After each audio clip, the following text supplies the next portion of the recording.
So thank you very much for including this paper in the program. So this is a joint work with Gabor Pinter from Bank of England and Chaojun Wang from Wharton. And the title of this paper is Information Chasing versus Adverse Selection. So in this paper, we revisit a classical question in the context of OTC market. So we study, does a more informed trade get worse pricing, which means larger bid-ask spread in OTC market? So when you see this question, perhaps the first answer that comes to your mind is from the classical adverse selection literature. And the adverse selection literature predict that a more informed trade should get worse pricing compared to a less informed trade. And just to give you a few examples, so we have many papers, including the Gloucester-Milgram 1985, Kyle 1985, and Easley and O'Hara 1987, and many papers afterwards. However, in OTC markets, there's evidence that this pattern can reverse. And in fact, in this paper later, I will show you empirical evidence that this pattern reverses in the UK government bond market. So how can we reconcile this empirical finding with the theoretical prediction of the adverse selection literature? Well, in this paper, we propose a new mechanism, what we call the information chasing mechanism. We showed that dealers has incentive to chase informed order in order to get the information contained in these orders. And afterwards, they will use this private information to better position their quotes to other traders, especially the liquidity traders. And when they do that, they can make a trading profit afterwards to compensate for their loss in trading with the informed trader. And of course, this mechanism depends on some features of OTC market. So first, there must be non-anonymity. Dealers know who they're trading with, and dealers can price discriminate across their clients. And also, dealers must have a meaningful time period to profit from that information, from that private information. So these are the features that the OTC market different from the centralized market. So in the end, the implications on bid-ask spread, whether a more informed trade will get better or worse pricing, depend on the strength of these two competing forces, the adverse selection mechanism and the information chasing mechanism.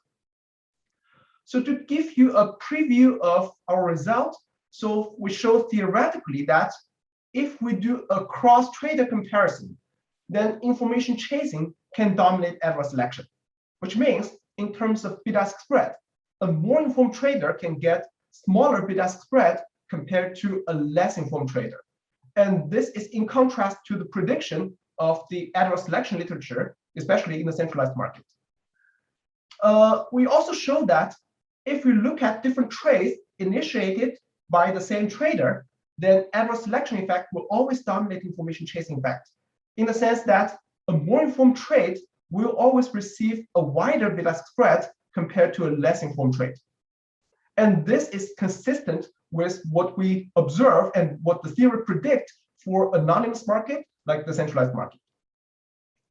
So empirically, we show that these two predictions can be supported by data in the UK government bond market. So to save some time, I will skip the literature and directly goes into the model. So first, I would like to show you a benchmark model that give you a micro foundation of what we discussed here. So there will be an asset. This asset will be traded in this market, and it has common value V, which takes the value of 1 or -1 with equal prior probability. So the game has 3 stages.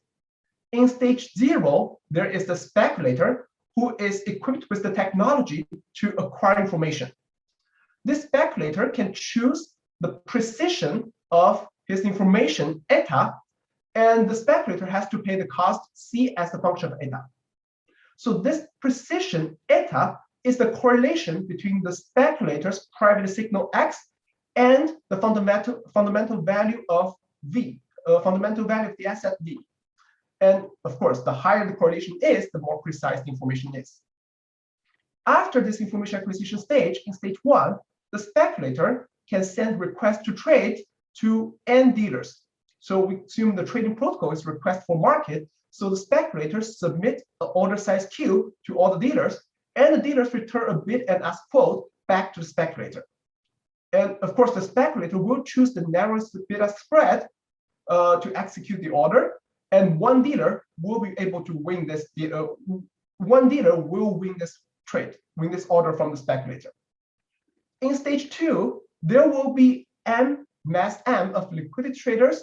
Each of them requests to trade, to buy or sell one unit of asset with equal probability. Each of these liquidity traders will get in contact with all the dealers and execute their order at the best price. So this game can be solved using backward induction. So first we look at stage 2. In stage 2, it is essentially a first price seal bid auction held by each of these liquidity traders. The only kind of small complication is that one dealer will be informed of the asset fund will be informed of the speculator's private signal, while other dealers do not observe this private signal. So this is the first price seal bid auction with asymmetric information. Back in stage 1, this is the patron competition among the dealers. So one dealer will get some profit from the private information in stage 1, and then the dealer will compete to the point that there's no profit in winning this order from the speculator. And then after that, we can turn to stage 0 and consider the profit maximization problem of the speculator. The speculator will choose the information precision eta and the order size q to maximize the trading profit net of the information acquisition cost. So the trading profit is q, the trade size, times the fundamental value of the asset minus the half spread, and then we take off this cost information acquisition. So first, let's characterize what's happening in stage 2. In stage 2, this is the first price seal bid auction with asymmetric information. So both the informed dealer and the uninformed dealer will use mixed strategies. The uninformed dealer does not observe the private signal, does not observe the trading direction of the speculator. So this mixed strategy is symmetric around 0. On the other hand, the informed dealer who won the trade in stage 1 observed the trading direction of the speculator. If the speculator required to buy, then the informed trader knows that the asset has high value. So this informed dealer will use the information to better position its quote. So the informed dealer, so here's the numerical example with eta, the information precision, equals to 0.7.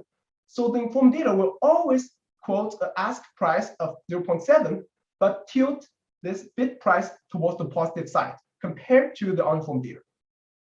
And perhaps the most important takeaway from this slide is that the informed dealer will be able to get the trading profit in stage 2, which is proportional to M, the mass of liquidity traders, and eta, the precision of information. On the other hand, the uninformed dealers will get expected payoff of 0. They will break even. So now let's take this expected payoff back to stage 1. In stage 1, dealers involved in the patron competition. So this is the bid-ask spread they will quote. So they will quote a bid-ask spread which is equal to eta, the expected value of the asset conditional on the trading direction, minus this part.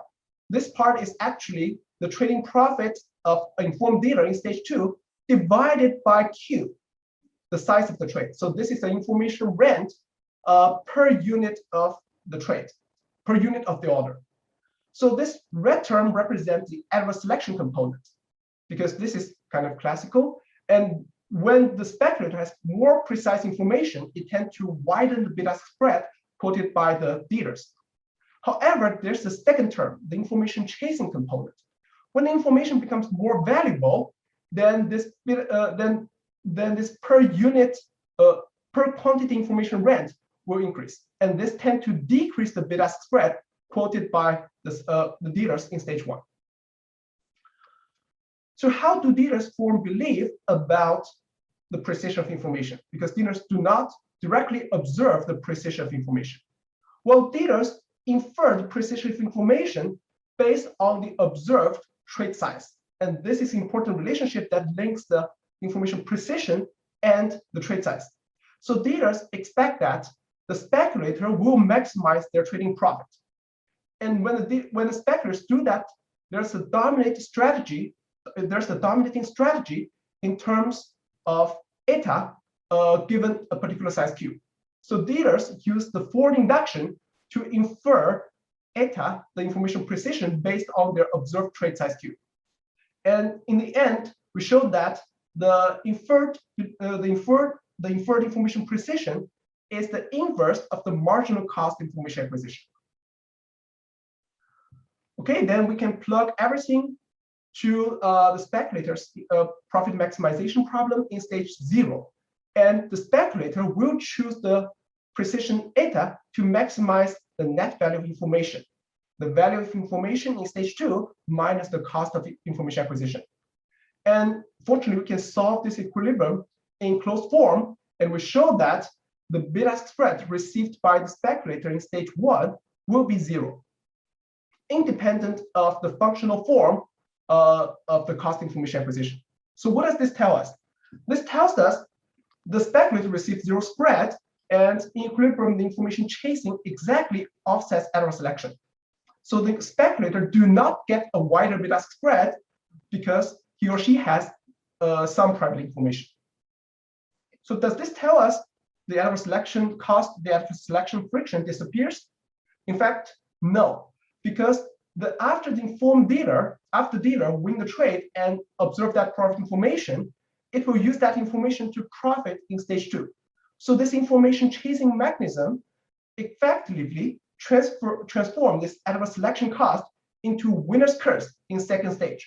So dealers in second stage widen their bid-ask spread to protect themselves from the winner's curse. So effectively, it is the liquidity traders who come in stage 2 bear the adverse selection cost.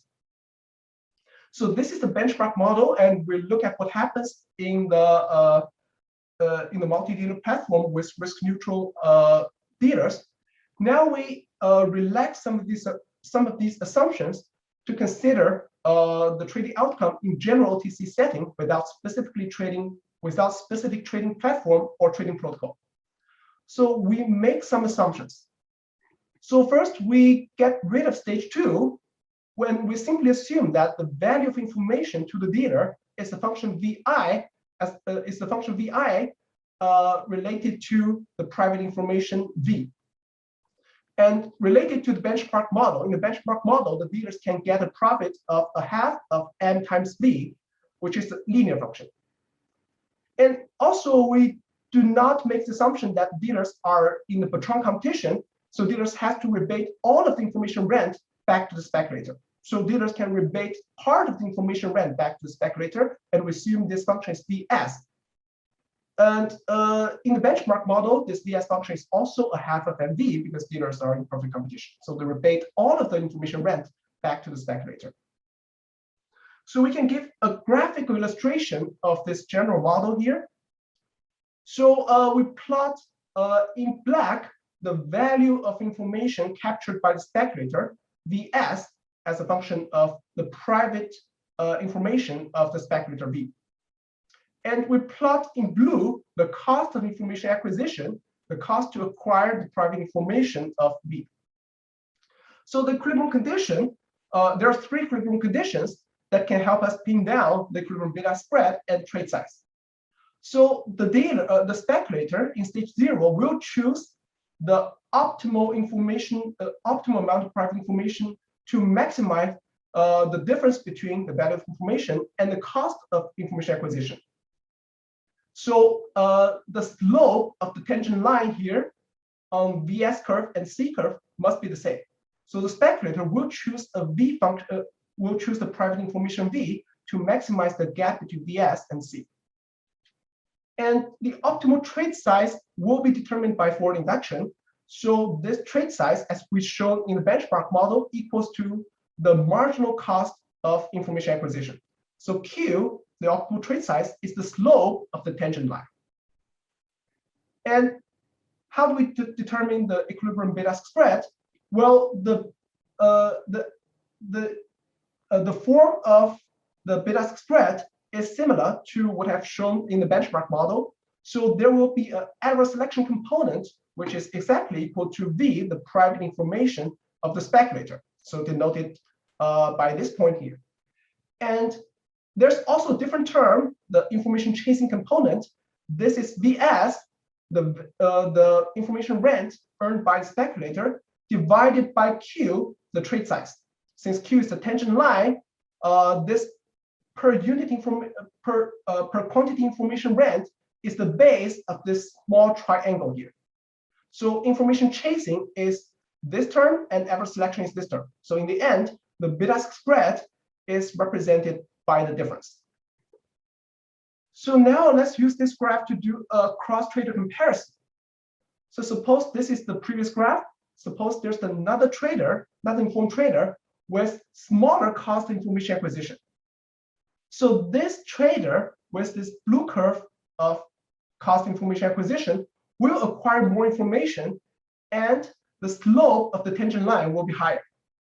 So this line will, this tangent point will move to the right, and the tangent line will rotate counterclockwise.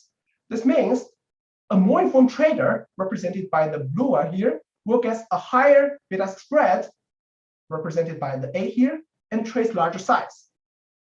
And this result will be reversed if the VS is concave in V. The value, the information rent is a concave function in V. Because when we consider a speculator with lower cost information acquisition, this speculator will acquire more information. You can see this by V point move to the right. But this tangent line will shift clockwise. And as a result, this beta spread will move to the left. So when VS is concave in V, a more informed trader will get a lower spread and trade smaller size. So this is our result on a cross-trader comparison. So we also do an extension to consider the within-trader comparison. So we only need to modify the model a little bit. So we consider we fix a speculator. So the cost of information acquisition is the same. However, this speculator can observe different realizations of X. It's not a binary one, it's a continuum distribution of signal X. And after that, the speculator submits a request for market of size Q as a function of this private signal realization X to the dealer. And we show that in this setup, a separate equilibrium exists if and only if the information rent captured by the speculator is strictly concave, is strictly convex. And this perhaps is not surprising to you because this is very similar to what we know in the bilateral trading with asymmetric information. So the information rent earned by the uninformed party will always be a convex function in the separating equilibrium. So if we combine this with our previous result, it immediately shows that when we control for the trader, average selection always dominates. A more informed trade originated by the same trader is larger and will get worse pricing. So we can compare this result to some of the results in the previous literature. For example, in the Kyle model. In the canonical Kyle 1985 version, if we assume the V, the private information, follows a standard normal distribution, and we assume that the noise traders submit the order size, which follows standard normal distribution, we have competitive market maker, the information rent earned by the speculator will be a quadratic function of the private information of the speculator, which means, well, this is a convex function, and in fact, a more informed trade is larger and get worse prices. So let me spend the last 5 minutes talking about the empirical result of this paper. We tested our predictions in the UK government bond market. So we used the Zen database from the UK Financial Conduct Authority from October 2011 to June 2017. So this data set contains the universe of secondary market transactions in the UK government bond market. The key feature of the data set is that it has the identity of both dealers and clients. So as a result, we can tell which clients are informed, which clients are uninformed, and compare the trade cost experienced by these clients. So we classify the clients into different categories. So first, we define some clients are unsophisticated, following the tradition in the literature. So we put insurance companies, pension funds, government entities, and non-financial corporations into the category of unsophisticated clients. And other clients, including hedge funds and asset managers, are put into the sophisticated clients category. But among these sophisticated clients, we look at their P&L and put them into two categories. If they have high P&L in our sample, we say they are sophisticated, informed, sophisticated clients. And if they have low P&L, we say these are uninformed or less informed, sophisticated clients. And we define trading cost as the log of execution cost minus the benchmark price multiplied by a dummy, which represented by our cell. So the first test we do in this paper is we regress the trading cost of a given, we do a trade level regression, and we regress the trading cost on the dummy of whether this client is informed or not. And we add a bunch of controls. And as you see in this graph, in this table, in the first line, the coefficient on this dummy of informed clients is negative and significant, which means informed clients in our test get a lower beta spread compared to the uninformed sophisticated to the unsophisticated clients. The second test we do, we try to take a closer look at the pass-through of the information rent. So we want to see if a dealer anticipates larger gains against uninformed clients after the dealer offers better pricing to its informed clients. So to do this, we regress the trade performance measured by the anticipation component of the trade on the trade cost of the informed trader at that particular dealer. So this is a dealer level, a dealer month level regression. So we show that at a horizon of 3 days and longer horizon, the dealer do have a better performance when they give lower trading cost to their informed clients. The last test we do in this paper is we want to test the within trade, our theoretical predictions on within trader comparison. So we want to see that after controlling for the trader's identity, whether a more informed trade receives worse pricing than a less informed trade originated from the same informed client. And we regress the anticipation component, the trade performance, on the trade cost of that client. And we show that when at a horizon of 3 days and above, when the trade has higher beta spread, it has higher performance, consistent with the model's prediction. So I will conclude in the last minute. In this paper, we provide a theory which captures the trade-off between information chasing mechanism against the adverse selection component. And our main predictions are across traders, information chasing can dominate adverse selection, but within trades initiated by a given trader, adverse selection always dominates information chasing. And the difference between the across trader comparison and within trader comparison is due to additional incentive compatibility constraint for the within trader comparison. The dealers cannot tell, cannot observe, cannot use the identity to infer the informativeness of the trade when the dealer trade with the same trader. And in terms of empirical results, we show that both theoretical predictions find empirical support in the UK government bond market. And that's all. That's the end of my presentation. Thank you. Thank you very much. I'm very happy to discuss this paper. It's a very nice paper. I'm learning a lot from it. And as Junyuan already presented very well, is in some sense trying to investigate the role of information in the OTC market. And you know, the basic question that he's asking, the author are asking in this paper is if we are observing the same market maker behavior as in the exchange markets.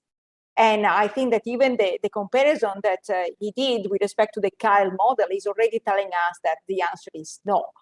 And pretty much the way in which they are able to show that the role of information in the OTC, let's say, protocol or in OTC framework is different than in the classical exchanges is because under this framework, there is the possibility to have a trade-off between information chasing and versus adverse selection.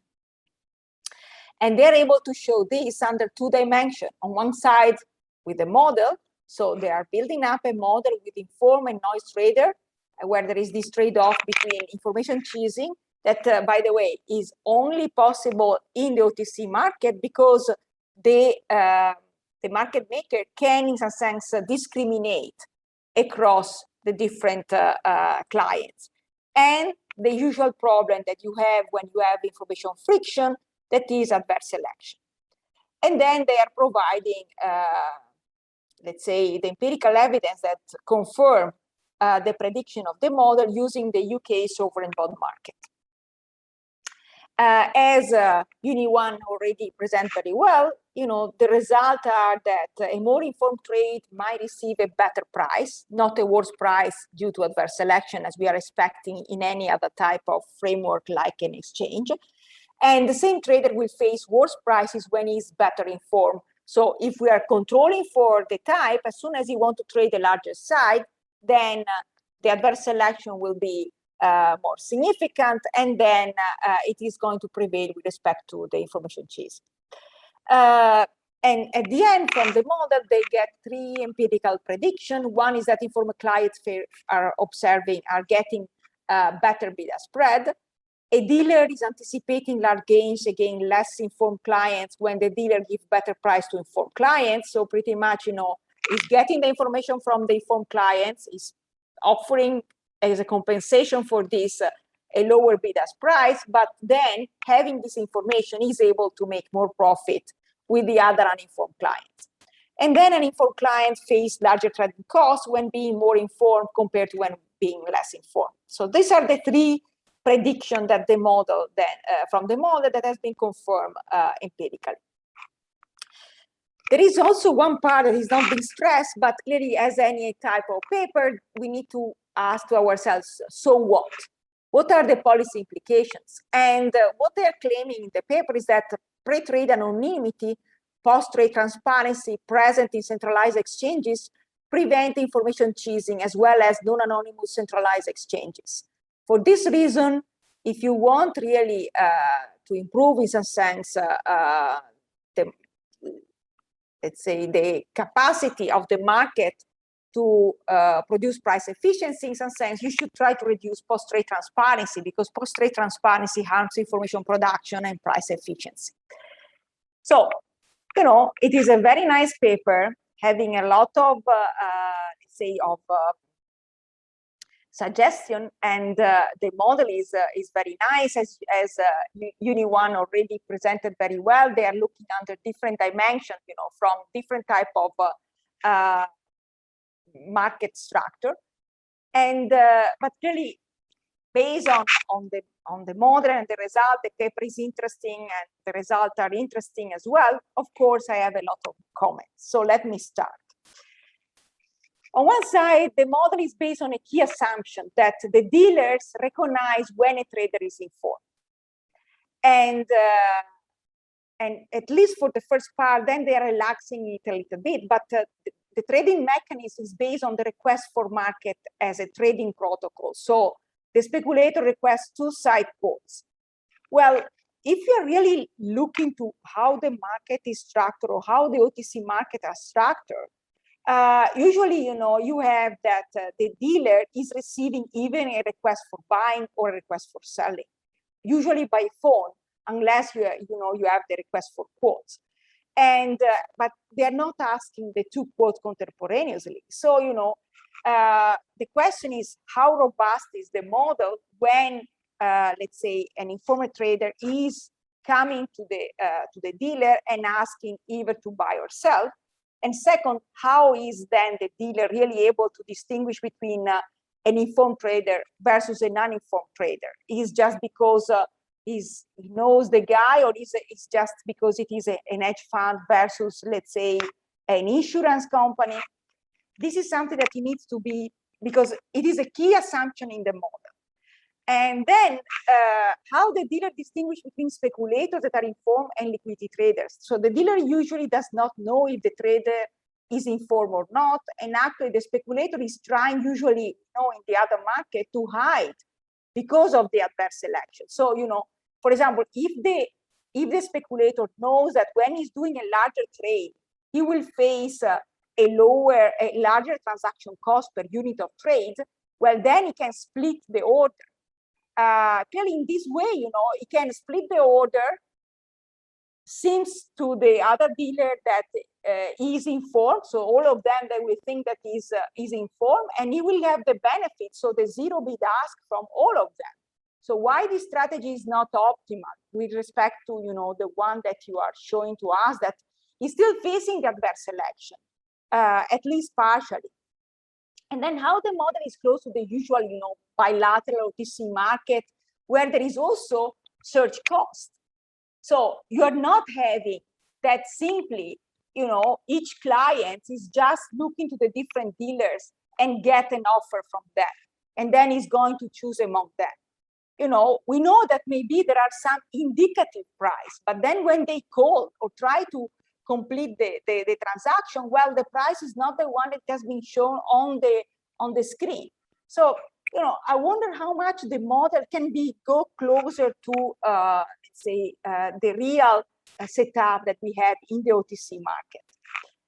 And then, the paper is very interesting, the model is very interesting, but there is another paper, at least to my knowledge, they're also citing this paper by Li and Song, where they have a similar framework. At least if you look into the abstract, they say that the dealer knows the type of every customer in a relationship network, so they can play the role of an information intermediary who at first willingly loses the informed customer to learn information from them. And then they realize that information to risk-averse liquidity customer to profits. The framework that we observe in this paper is different, and I'm recognizing it, but I think that it will be nice really to spend a little bit more time in the paper and to, in some sense, try to disentangle what are the key differences between their model and your model, even if at the end you end up with similar conclusion on, informed trader having a low beta spread and the noise trader having a large beta spread.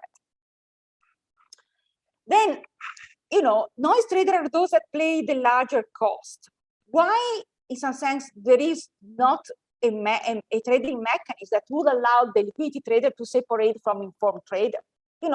We know, for example, that in the equity market where there is, in some sense, the adverse selection problem, we have also some other protocol, like the workup protocols, that will allow the liquidity traders to trade at a better price. So, why in the OTC market we cannot get something like this that will reduce at least the winner curse of the clients? And also the prediction of the model. I'm not debating about what the model is predicting, but there are several papers that have investigated the effect of the FINRA regulation on real-time reporting and public dissemination of trades in corporate and municipal bonds. And all these papers show that transaction cost reduces after the post-trade transparency has been introduced. So how do you reconcile the result of your paper with this, let's say, experiment implemented by FINRA that seems to tell us quite different, let's say, result than the one that your model is predicting? And then, from a general equilibrium perspective, information choosing would benefit the informed trader, but largely penalize the uninformed trader at the point that price dispersion increases. So from a social welfare perspective, is this a good outcome? Or it is better instead that we have just adverse selection for the informed traders, and maybe we will have less price efficiency, but for sure lower beta spread on average in the market. So tell me something about this trade-off as well from the social welfare perspective. Then, in terms of empirical evidence, again, it was a huge work done in the paper. And but clearly the analysis is based on the assumption that hedge funds and asset managers are informed and the other traders are uninformed, including central banks.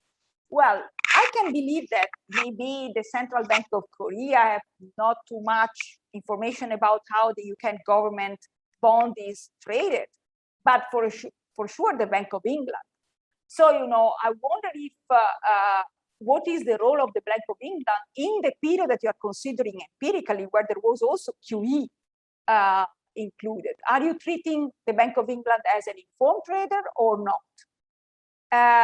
And then, you know, there is this contradiction in the empirical part, where on one side you start at the beginning saying that hedge funds are the informed one, but then you're looking to the performance exposed in order to guess when they are informed and when they are not.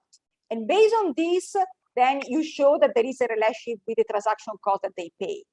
But, you know, the trader doesn't know what's happened after. So how we can really distinguish when an hedge fund, the same hedge fund, one time is informed and the next time is not. This is something that is not clear to me. Then, you know, you are trying to distinguish what is the role of information versus network, relationship, client, bargaining power, and so on, using different type of controls. But clearly, at the end, it's not just a fixed effect of the client and a fixed effect of the dealer, but the fixed effect is client-dealer. Because if you want to measure really relationship between client and dealer, you need to have a client-dealer fixed effect. And then see if through time, this type of, let's say, of the type of beta spread that is offered by the dealer to the client is changing. So I wonder if you are really able to disentangle the part coming from the bargaining power of the dealer versus the client, the relationship part, and the network connections, and the component that is coming from information. And then, you know, the model is very interesting, but clearly is a 3-time period model. And we know that usually, mostly in the sovereign bond market, transactions are pretty much a repeated game, going on for years and years. They're always the same guy trading for 20 years, you know. So this means that it is a repeating game. There is a story about reputation. So I don't know also how much this part may create some issue on the type of result that you are in some sense showing. Then the other thing is that talking with dealers, what they told us is that usually when you have a client that is coming to them asking for a quote and then pretty much never try to them, they never trade with them, the time, you know, they're pretty much calculating a sort of hit ratio. So they consider how many times a client trade with them compared to the number of times that they ask to them some quotes. So it is really the client trying to extract information from the dealer, and they penalize them. So, you know, I wonder how, if you have this hit ratio by the dealer, will affect the fact that, you know, the informed trader is asking quotes and then is going to pick up the dealer that is, let's say, better from them, because, you know, dealer want to have a sort of relationship with the clients. This is something that is empirically confirmed. So how this is working with your story about information and the fact that the informed dealer is going in some sense to shopping around. Then again, in table 3, an increase of capital gains of 0.3 basis point is associated to 1 basis point increase in trading cost. Well, there is something not working because, you know, on the left-hand side, you have profit, and on the right-hand side, you have the cost. So the cost, the marginal cost, is larger than the marginal profit. So how it is working that, you know, the client accept, in some sense, a larger cost for being more informed, having more profits, but at the end, the profits are far lower than the cost of, you know, trading for a larger size, pretty much, with the dealer. So this is something that it needs to be discussed in the paper. Finally, you know, well, it's not for advertising, but clearly I'm working a lot on this topic, and clearly I'm very curious. And I have this paper on the German bond market. The title is OTC discount. And here we are looking to the hybrid market, where the bond is traded among dealers on the dealer-to-dealer, dealer-to-broker, and the exchange. So these 3 trading platforms coexist. And, you know, in your paper, you have a footnote 2, that you say that our paper consider OTC trading without an exchange running in parallel, which is the case for currency and treasury bonds. Well, this is not true because, you know, treasury bonds, both in Europe and in UK and US, do trade also in the exchange, at least among interdealer. But the clients observe this, the price. The price in the exchange, at least in Europe for MTS, is observed by the clients because Bloomberg is showing this price. So I wonder how much your theory really is will make the same prediction if you know you have that both markets coexist, and in some sense when an exchange is available where trading price are common knowledge, dealers no longer have incentive to choose informed orders in the OTC market, and therefore you have adverse selection. But you know, then the question that I have is where informed traders are going to trade.